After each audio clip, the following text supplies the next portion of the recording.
دوبارہ حدیث پڑھ رہا ہوں۔ رسول اللہ صلی اللہ علیہ وسلم نے فرمایا، بہت سے روزے رکھنے والے ایسے ہیں کہ ان کو اپنے روزے سے بھوک کے سوا کچھ حاصل نہیں ہوتا، اور بہت سے رات میں قیام کرنے والے ایسے ہیں کہ ان کو اپنے قیام سے جاگنے کے سوا کچھ بھی حاصل نہیں ہوتا۔ مارسیلو نامی ایک جوان ہے، امریکہ سے اس کا تعلق ہے۔ آج سے تقریباً 1 سال پہلے وہ مسلمان ہو گیا۔ اس کے مسلمان ہونے کی کہانی بڑی دلچسپ ہے۔ ہوا اس طرح کہ وہ اپنی ٹیکسی میں وہ خود بتاتا ہے، اور اس نے بتایا کیسے ہے۔ وہ آج کل مسجد نبوی میں بیٹھا ہوا ہے، اور وہاں اس سے کچھ عربوں نے بات چیت کی، تو انہوں نے اس کو ریکارڈ کر لیا، اس کی ویڈیو ریکارڈنگ کر لی۔ تو اس طرح پتہ چل رہا ہے کہ مسجد نبوی میں بیٹھا ہوا ہے، اور وہ بتا رہا ہے کہ وہ کس طرح مسلمان ہوا۔ وہ اس طرح مسلمان ہوا کہ وہ اپنی ٹیکسی میں بیٹھا ہوا تھا، اور اس نے نہ کبھی مکے کا نام سنا تھا، نہ کبھی مدینہ شریف کا نام سنا تھا، یعنی اس حد تک وہ اسلام سے واقفیت اس کو نہیں تھی۔ لیکن اس کو خیال آیا اچانک کہ اسلام کے بارے میں پتہ کرتا ہوں اسلام کیا ہے۔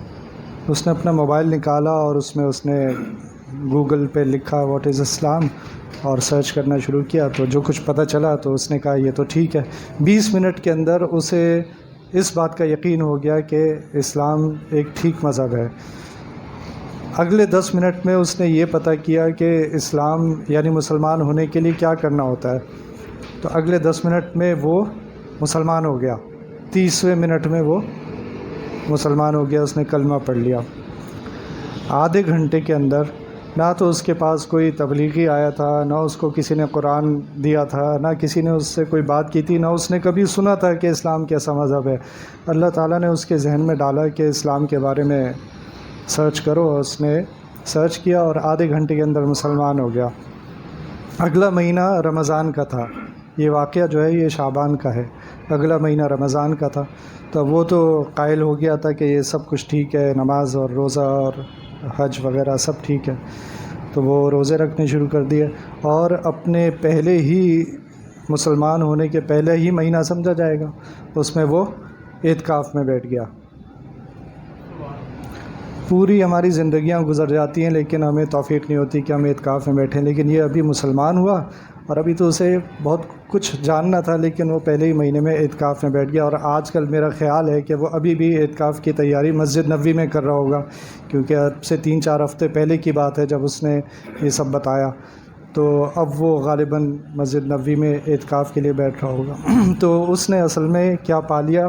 اسلام کی حقیقت کو پا لیا، رمضان کی حقیقت کو پا لیا، رمضان کیا ہے وہ یہ سب سمجھ گیا۔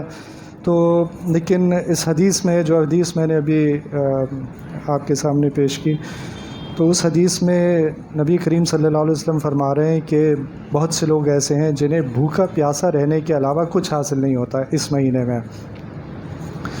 تو اس کا مطلب یہ ہے کہ ہم تو اصل میں بھوکے پیاسے ہی رہتے ہیں۔ رمضان اور کس بات کا نام ہے کہ آپ نے بھوکے پیاسے رہنا ہے؟ تو لیکن جب نبی کریم صلی اللہ علیہ وسلم فرما رہے ہیں کہ اس کے علاوہ کچھ حاصل نہیں ہوتا، تو اس کا مطلب ہے کچھ اور بھی ہے جو حاصل ہونا تھا، اور وہ حاصل ہوا نہیں، صرف بھوکے پیاسے رہ کر پورا مہینہ گزار دیا۔ تو یہ روزہ کیا صرف پیٹ کا روزہ تھا، یا اس سے ہمیں اس مہینے میں ہمیں آنکھوں کا روزہ بھی رکھنا تھا، اور آنکھوں سے ایسی چیزوں کو نہیں دیکھنا تھا جن کو اللہ تعالیٰ نے اور اللہ کے نبی صلی اللہ علیہ وسلم نے دیکھنے سے منع کیا؟ تو کیا آپ نے اپنی آنکھوں کی حفاظت کر لی، یا فلمیں دیکھتے رہے، ڈرامے دیکھتے رہے، اور اس قسم کی فضول چیزوں میں اپنا وقت ضائع کرتے رہے؟ تو یہ کیا صرف پیٹ کا روزہ تھا، یا کان کا بھی روزہ تھا، اور کان سے ہم نے روزہ رکھا یا نہیں رکھا، یا وہ چیزیں سنتے رہے جو نہیں سننی تھی، میوزک سنتے رہے اور غیبت سنتے رہے؟ کیا یہ زبان کا روزہ تھا یا نہیں تھا، یا زبان سے ہم غیبت کرتے رہے اور گالیاں دیتے رہے اور فحش گفتگو کرتے رہے، دھوکہ دیتے رہے، جھوٹ بولتے رہے؟ کیا یہ روزہ دل کا روزہ تھا یا نہیں تھا، یا صرف پیٹ کا روزہ تھا؟ اور دل وہ جگہ ہے جہاں پہ سارے گناہوں کی جڑ موجود ہے۔ جو گناہ زبان سے ہوتے ہیں ان کی جڑ بھی دل میں موجود ہے، جو کاروبار میں گناہ ہوتے ہیں ان کی جڑ بھی دل میں موجود ہے، جو زبان سے کان سے گناہ ہوتے ہیں، آنکھوں سے گناہ ہوتے ہیں، سب کی جڑ دل میں موجود ہے۔ وہ کاروبار میں جو گناہ ہوتے ہیں ان کی جڑ دل میں کس طرح موجود ہے کہ مال کی ایسی محبت ہے جو حد سے بڑھی ہوئی ہے، اور اس مال کی محبت میں جھوٹ بھی بولتا ہوں، قسمیں بھی کھاتا ہوں، کسی طرح میرا مال بک جائے اور میں زیادہ سے زیادہ پیسہ حاصل کر لوں۔ یہ آنکھوں کے جو گناہ ہیں ان کا تعلق بھی دل سے ہے کہ دل میں شہوت بھری ہوئی ہے، فحاشی کے جذبات بھرے ہوئے ہیں، اور اس کی وجہ سے آنکھوں کے گناہ ہوتے ہیں۔ یہ جو زبان سے غیبت ہوتی ہے اور لوگوں کو زبان سے تکلیف پہنچائی جاتی ہے، اس کے بھی گناہ کی جڑ جو ہے وہ دل میں موجود ہے، کیونکہ دل میں کسی کے خلاف بغض ہے، کسی کے خلاف نفرت ہے، اس کا اظہار زبان سے ہو جاتا ہے۔ اسی طرح کانوں کے گناہ ہیں، تو جب تک یہ دل صاف نہیں ہوگا تو ہمارا روزہ مکمل نہیں ہوگا۔ یہ دل صاف ہوگا تو ہماری آنکھیں بھی صحیح کام کرنا شروع کر دیں گی، ہماری زبان بھی صحیح کام کرنا شروع کر دے گی، ہمارے کان بھی صحیح کام کرنا شروع کر دیں گے۔ لیکن دل میں نفرتیں بھری ہوئی ہیں، بغض بھرا ہوا ہے، مال کی محبت اور عہدے کی محبت، جاہ کی محبت اور اسی طرح شہوت، یہ سب چیزیں دل میں بھری ہوئی ہیں، تو ہمارا روزہ کیا ہو جاتا ہے؟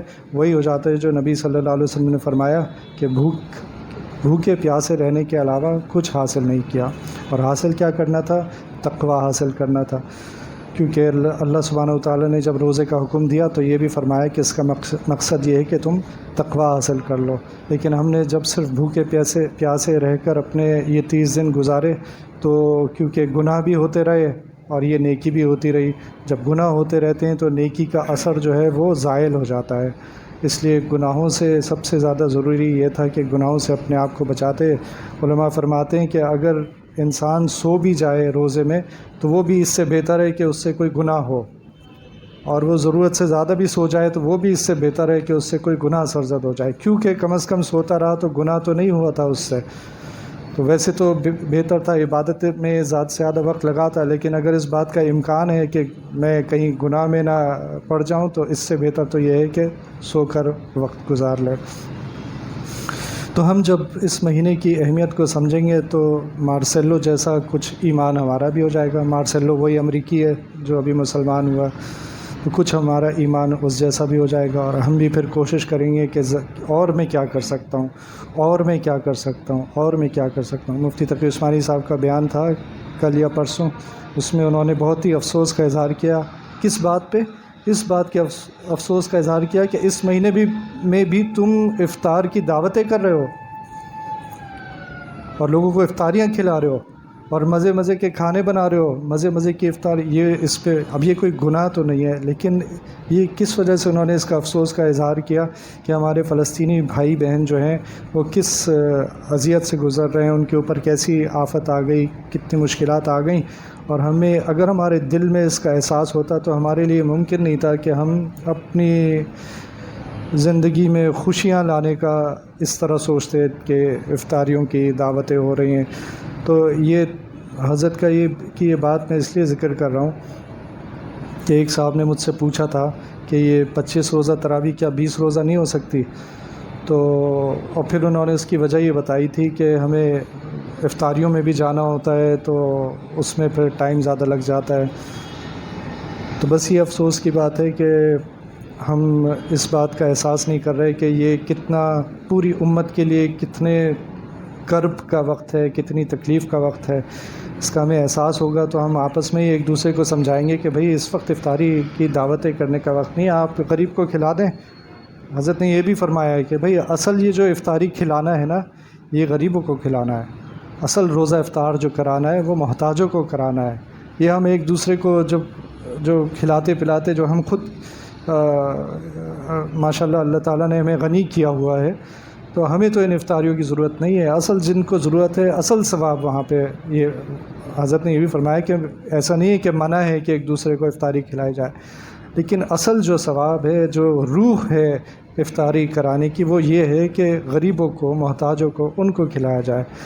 تو ہمارے گھر میں ملازمین بھی ہوتے ہیں، ایسا نہیں ہے کہ ہمارے آس پاس غریب نہیں ہیں، ہمارے آس پاس یہ سیکیورٹی گارڈز ہیں، چوکیدار ہیں، ہمارا سٹاف ہے، تو غریب تو بہت ہیں، ہم ان کو افطاری کے پیسے دے دیں یا کھلا سکتے ہیں تو کھلا دیں، لیکن یہ کہ ہم کم از کم اس موقع پر اس بات کا احساس رکھیں کہ آپ کو شاید پتہ ہو کہ اب بچوں کی کچھ کیا بہت سے بچوں کی حالت ایسی ہو گئی کہ اب وہ رو نہیں سکتے. جب ان کے پیٹ میں غذا نہیں جا رہی تو اب ان میں رونے کی طاقت ختم ہو گئی ہے. اب وہ صرف پڑے ہوئے ہیں اور وہ رونے کی بھی طاقت ان میں نہ رہی. یہ فلسطین کا آپ سے ذکر کر رہا ہوں. جب اتنی بری حالت ہے تو ہم کیسے دعوتیں کر سکتے ہیں، کیسے خوشیاں منا سکتے ہیں؟ ان سب باتوں کا احساس ہم سب کو ہونا چاہیے، اور ہمیں یہ کوشش کرنی چاہیے دوسروں کو بھی احساس دلائیں کہ بھئی یہ وقت جو ہے یہ خوشیاں منانے کا وقت نہیں ہے. اللہ تعالی ہم سب کو عمل کی توفیق عطا فرمائے. ربنا ظلمنا انفسنا وان لم تغفر لنا وترحمنا لنكونن من الخاسرين. ربنا لا تزغ قلوبنا بعد إذ هديتنا وهب لنا من لدنك رحمة انك انت الوهاب. الہ العالمین اطاعت کی خوب توفیق عطا فرمائیے، گناہ اور برائی سے بچائیے، ہر قدم پر نبی کریم صلی اللہ علیہ وسلم کی پیروی کی توفیق عطا فرمائیے، ضالین اور مغضوبین کی پیروی سے بچائیے. یا اللہ آپ ہمارے ہو جائیے اور ہمیں اپنا بنا لیجیے. یا اللہ اس مہینے کی قدر کرنے کی توفیق عطا فرمائیے. یا اللہ تقوی حاصل کرنے کی توفیق عطا فرمائیے. یا اللہ ہماری زندگی بدل دیجیے. یا اللہ ہماری رمضان کے بعد والی زندگی تقوی والی زندگی کر دیجیے. اپنا قرب عطا فرمائیے، اپنی محبت عطا فرمائیے. یا اللہ فلسطین کے مسلمانوں کی مدد فرمائیے. یا اللہ آپ ان کے لیے کافی ہو جائیے. یا اللہ ان کا ملک ان کو لوٹا دیجیے. یا اللہ ان کی خوشیاں ان کو لوٹا دیجیے. یا اللہ اسرائیل پر اپنا عذاب نازل فرمائیے، جو ان کی مدد کر رہے ہیں ان پر بھی اپنا عذاب نازل فرمائیے. اللہم انا نجعلک فی نحورہم ونعوذ بک من شرورہم. یا شدید العقاب، یا شدید العقاب، یا شدید العقاب، یا سریع الحساب، یا سریع الحساب، یا سریع الحساب. صلی اللہ تعالی علی خیر خلقہ محمد وعلی آلہ واصحابہ اجمعین. آمین برحمتک یا ارحم الراحمین.